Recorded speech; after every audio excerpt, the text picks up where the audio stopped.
রাজবংশী ভাষা, রাজবংশী একাডেমি ও রাজবংশী লোকশিল্পদের উন্নয়নের জন্য 50 কোটি টাকা আমরা বরাদ্দ করছি।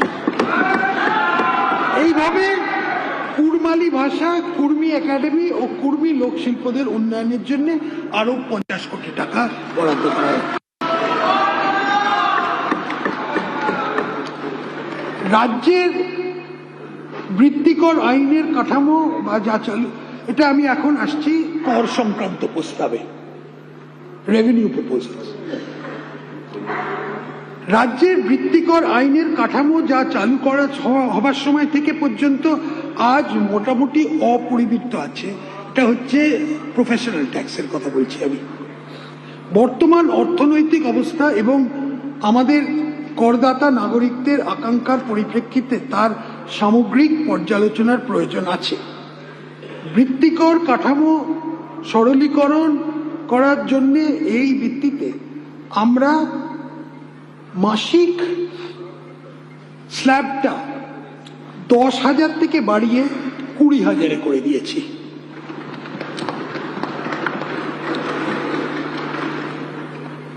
আর আরো গুরুত্বপূর্ণ হচ্ছে যে লোকেদের যারা রিটার্নস দেয় ওটা বছরে একবার দিতে হবে। আর বিএসএফ এবং আর সিআরপিএফ জওয়ানদের এটা থেকে নিষ্কৃতি দেওয়া হচ্ছে।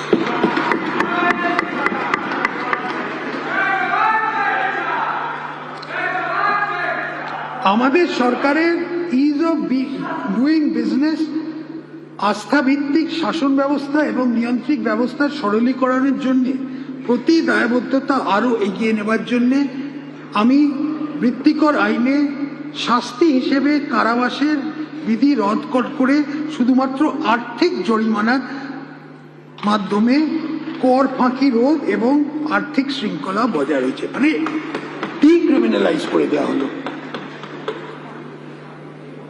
West Bengal excise procedure for grant functioning of license and payment fees for industrial use rules এর অধীনে ইন্ডাস্ট্রিয়াল স্পিরিট থেকে পোটেনাইজ মেডিসিন তৈরি করতে হোমিওপ্যাথিক ওষুধ প্রস্তুতকারীরা নির্ধারিত ফি দিয়ে এক্সাইজ ডাইরেক্ট থেকে লাইসেন্স নিতে হয়। আমাদের মনে হয়েছে যে এই শিল্পে বহু বছর ধরে রাজ্যে অনেক চাকরির সুযোগ এবং অর্থনৈতিক কার্যকলাপ সৃষ্টি করেছে এবং তাদের ওপর লাইসেন্স নেওয়ার এই নিয়মতান্ত্রিক বোঝা এড়ানো সম্ভব। আমি লাইসেন্স প্রথা তুলে তাই এই রুলে প্রয়োজনীয় সংশোধনী আনার ব্যবস্থা করছি। আরেকটাও বলছি যে এখন থেকে কোনো শিক্ষা প্রতিষ্ঠান, হাসপাতাল ও ধর্মীয় স্থানে 1 কিলোমিটারের মধ্যে কোনো মদের দোকানের লাইসেন্স দেওয়া হবে না।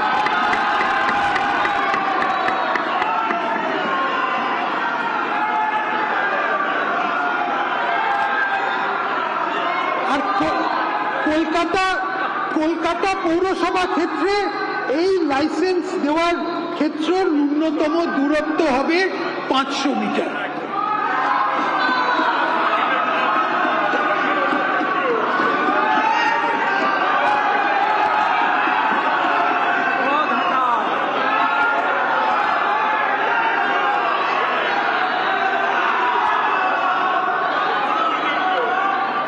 মাননীয় অধ্যক্ষ মহোদয়, শেষের দিকে আসছি। এই বাজেটে আমরা পশ্চিমবঙ্গকে কোন পথে এগোবো তার দিশা নির্ধারণের একটা চেষ্টা করেছি। আমরা সরকার পরিচালনার ক্ষেত্রে বলিষ্ঠ প্রশাসনিক ব্যবস্থা পুনরায় চালু করেছি। আমরা পশ্চিমবঙ্গকে পঙ্গু করে দেওয়া সিন্ডিকেট রাজের অবসান করেছি।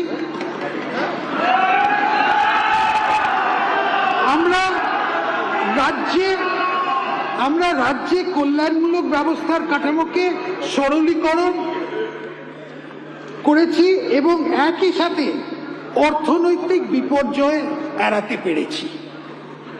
আমরা স্টেট পলিসির দিক পরিবর্তন করেছি এবং শিল্প উদ্যোগ বৃদ্ধি, উদ্ভাবন, প্রযুক্তি ও ব্যবসা বাণিজ্যকে আমরা পুরো সমর্থন দিয়েছি। আমরা একটা বিজনেস ফ্রেন্ডলি একটা পরিবেশ তৈরি করেছি। আমরা কেন্দ্রের সঙ্গে নিষ্প্রয়োজনীয় বিরোধের সমাপ্তি ঘটিয়ে ডাবল ইঞ্জিন সরকারের প্রতিটি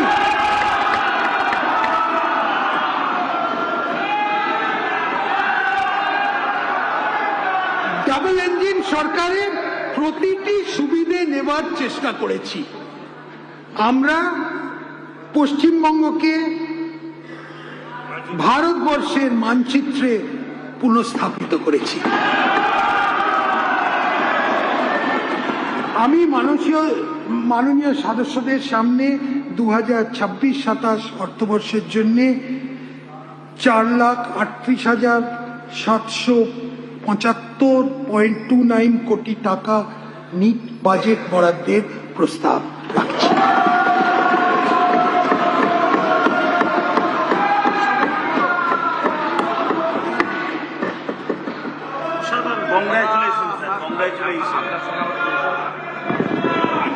অনেক অনেক ধন্যবাদ মাননীয় মন্ত্রী শ্রী স্বপন দাশগুপ্তকে।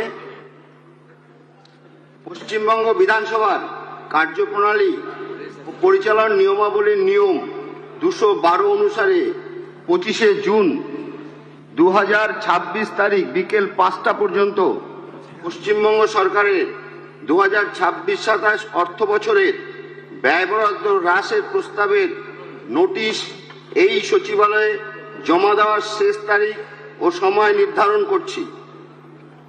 ব্যয় বরাদ্দ হ্রাসের প্রস্তাবের মুদ্রিত ফর্ম এই সচিবালয় থেকে পাওয়া যাবে। সভার কাজ